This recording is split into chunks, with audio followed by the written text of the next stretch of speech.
ভিডিওটা শুনেন, এটা খুব মূল্যবান আলোচনা করেছেন উনি, শুনেন। আমি কি এরকম কোনো কথা বলেছি? না। আমি একজন মুফাসসিরে কোরআন, আমি একজন আলেম। এর বাইরেও আমার সবচেয়ে বড় পরিচয় আম আ সিটিজেন অফ বাংলাদেশ। আমি বাংলাদেশের একজন সাধারণ নাগরিক। আমার দেশের যে কোনো সমস্যা, যে কোনো ইনকনসিস্টেন্সি, অসঙ্গতি নিয়ে মত প্রকাশের স্বাধীনতা আমার আছে না নাই?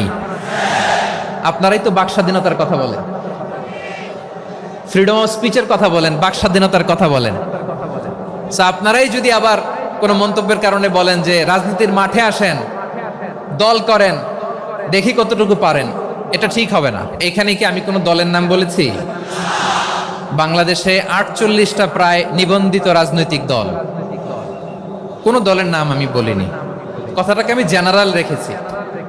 দায়ীদের বৈশিষ্ট্যই এটা, দায়ীরা জেনারেলি কথা বলে, যার যেই মেসেজ নেয়ার তারা সেখান থেকে নিয়ে নেয়। লাইনকে কেন্দ্র করে আমাদের অনেক রাজনীতিবিদ বন্ধুরা অনেক ক্ষুব্ধ প্রতিক্রিয়া দেখাচ্ছেন। ওই কথাকে নিজেদের গায়ে টেনে, নিজেদের গায়ে মেখে ওনারা ক্ষুব্ধ হয়েছেন। কোন দল এটা নিয়ে কোনো কথা বলল না, আপনারা এটাকে নিজের গায়ে যে মাখালেন, এটা ঠিক হয়নি।